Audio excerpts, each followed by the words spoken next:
Hello dear friends, जो आज की कहानी है अकबर बीरबल की कहानी का नाम है बैल का दूध। तो हमेशा की तरह एक दिन मौका पाकर दरबारी बीरबल के खिलाफ बादशाह अकबर के कान भरने लगे। वे कहने लगे, जहां पना बीरबल स्वयं को कुछ ज्यादा ही अक्लमंद समझता है। यदि वह इतना ही अक्लमंद है तो उसे कहिए कि वह बैल का दूध लेकर आए। अब दरबारियों की बातों में आकर अकबर ने बीरबल की अक्लमंदी की परीक्षा लेने की सोची। बीरबल उस समय दरबार में उपस्थित नहीं थे। जब वह दरबार पहुंचे तो अकबर बोले, बीरबल, क्या तुम मानते हो कि दुनिया में कोई कार्य असंभव नहीं? जी हुजूर, बीरबल ने उत्तर दिया। तो ठीक है, हम तुम्हें एक काम दे रहे हैं। तुम्हें उसे 2 दिवस के भीतर करना ही होगा। फरमाइए हुजूर, आपके हर हुक्म की तामील मेरा कर्तव्य है। बीरबल सिर झुकाकर अदब से बोले। तो जाओ, जाकर बैल का दूध लेकर आओ। अकबर ने भी आदेश दे दिया। आदेश सुनकर बीरबल भौचक्के रह गए। इधर दरबारी मन ही मन बड़े प्रसन्न हुए।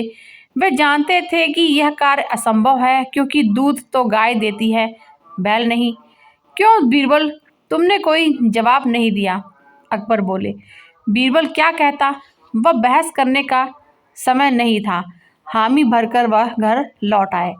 घर आके उसने गहन सोच विचार किया और अपनी पत्नी और पुत्री से भी चर्चा की। आखिरकार सबने मिलकर एक उपाय निकाल ही लिया। उस रात बीरबल की पुत्री अकबर के महल के पीछे स्थित कुएं पर जाती है और पीट पीट कर कपड़े धोने लगती है। अकबर के महल की खिड़की उस कुएं की ओर खुलती थी। जोर जोर से कपड़े पीटने की आवाज सुनकर उनकी नींद खुल गई। खिड़की से झांकने पर उन्हें एक लड़की कुएं पर कपड़े धोती हुई दिखाई पड़ी। अकबर ने वहीं से चिल्लाकर उस लड़की से पूछा, बच्ची, इतनी रात गए कपड़े क्यों धो रही हो? बीरबल की पुत्री बोली, हुजूर, मेरी माता घर पर नहीं है। वे कुछ महीनों से अपने मायके में है। उनकी अनुपस्थिति में आज मेरे पिता ने एक बच्चे को जन्म दिया। दिन भर मुझे उसकी सेवा शुश्रूषा करनी पड़ती है। कपड़े धोने का समय ही नहीं पाया, इसलिए रात में कपड़े धो रही हूँ। कैसी विचित्र बात कर रही हो बच्ची, आदमी कहीं बच्चे पैदा करते हैं? अकबर कुछ नाराजगी में बोले।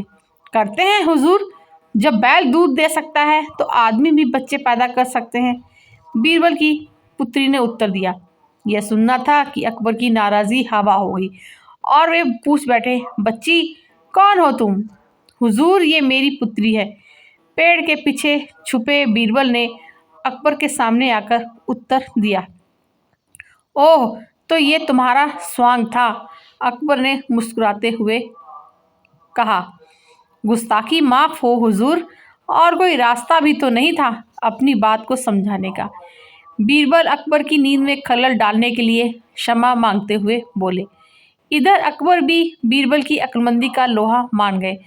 अगले दिन रात का पूरा वृत्तांत दरबारियों को सुनाते हुए उन्होंने बीरबल को उसकी अक्लमंदी के लिए सोने का हार इनाम में दिया। दरबारी हमेशा की तरह जल भुनकर रह गए। Thanks for listening.